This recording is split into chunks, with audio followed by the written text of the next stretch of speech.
The TM680 belongs to one of the well-known boards in mechanical keyboard subreddit. After the success of the glorious GMM K Pro, keyboards with a volume knob are getting more attention from the community. If you don't want to pay the expensive price of that keyboard, the TM680 kit is a good alternative and it has everything you need.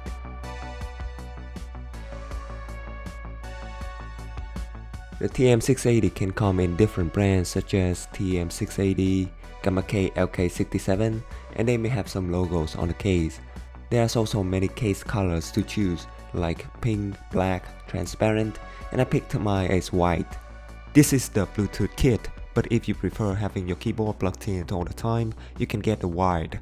The difference is just a few bucks, so I suggest going for the Bluetooth one. The user manual is written in Chinese, so if you need instruction, Google is your friend. The stabilizers are pre-looped, and some was spilled on my board. However, they still rattled as the loop was not enough, so I would fix them later. I disassembled the keyboard to do some mods. If you own the Bluetooth kit, there is a YouTube tutorial of how to open it correctly. If you do it wrong, you can risk breaking the switch that change the connection modes. In the video instruction, the guy showed that we need to remove the RGB ring of the volume knob, but it was unnecessary as you only need to remove the knob. I will put a link to that video in the description. The first thing was adding masking tape to the bottom of the PCB. As the case is made of plastic and very hollow, the echo can be very audible when typing. Tape mod helps reduce that and I found it very successful on my Drop Alt keyboard. Just make sure not to cover the screw holes and the underglow RGB lights. To further reduce the echoing sound, I added foam to the case which can be bought on Amazon for very cheap. I did not add any around the RGB windows as well as the battery because I did not want it to be overheated, just to be safe. With the two mods finished, I carefully put everything back. As mentioned, here's the sound of the pre-loop stabs.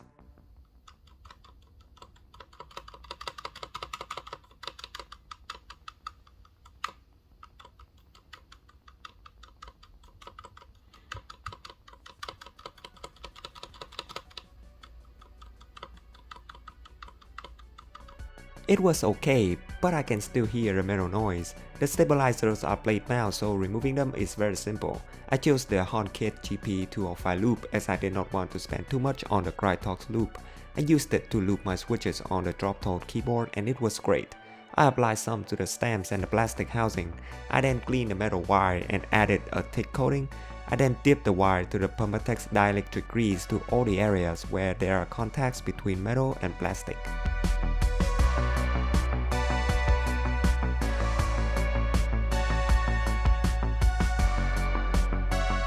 For switches, I chose the Kailh Silent Pink.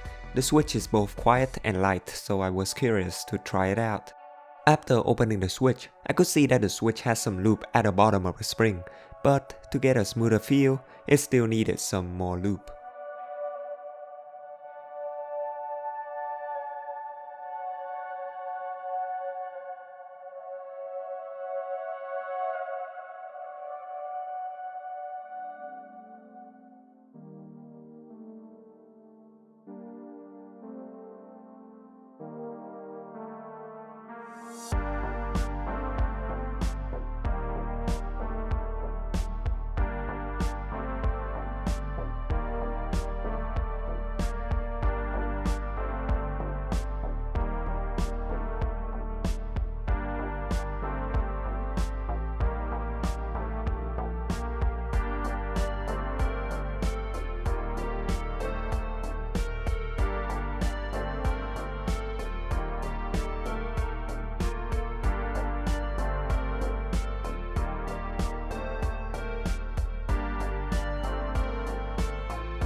Here is the sound test of the switches. The first row had the looped Gateron clear, which I am using for gaming on the Drop Alt. The second row were the stock KO Silent Pink switches. The third row would be the loop switches. After looping the Gateron clear switches, I could feel and hear the differences. It sounded much better and the switches were smoother when pressed. But for those silent switches, the sound was the same. The feel was as mushy as before looping, but it was smoother and less scratchy.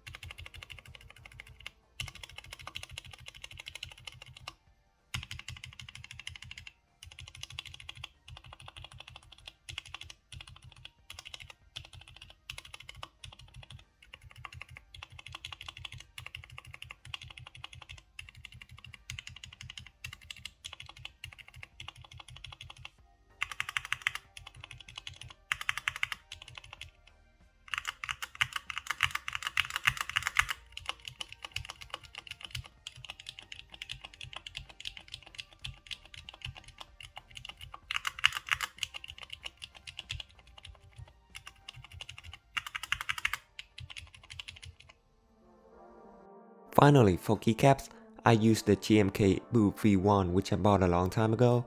I did not really like it, but now I realize that it does look very good without the RGB on, and with the white case, it makes the keycaps pop up really good. The keyboard comes with a USB-C cable, switch puller, and a Bluetooth dongle, but you can connect the keyboard without using the dongle, and the keyboard can memorize up to 3 devices.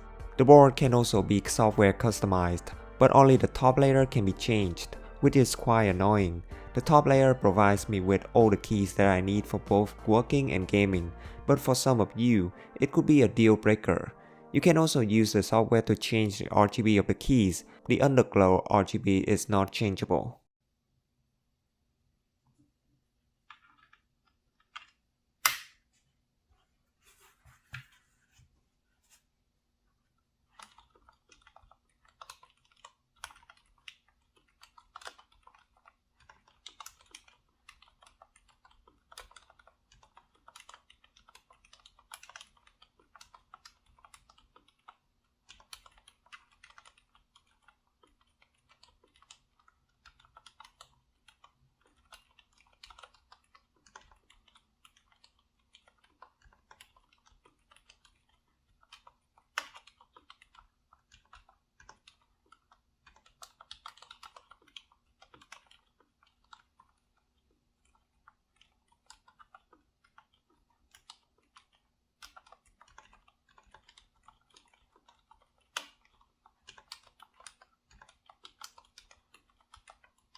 In conclusion, the only problem that I had with this board is the software customization for the second layer.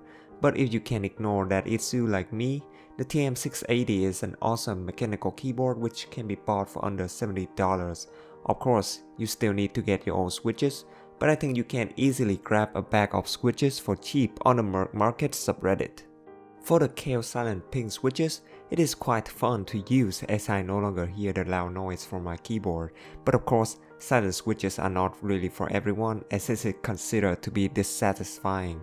But if you record gaming videos or streaming games, it could be a good choice to reduce the keyboard noise. And that's all for today's video. Thank you so much for watching and I will see you in the next one. Bye bye.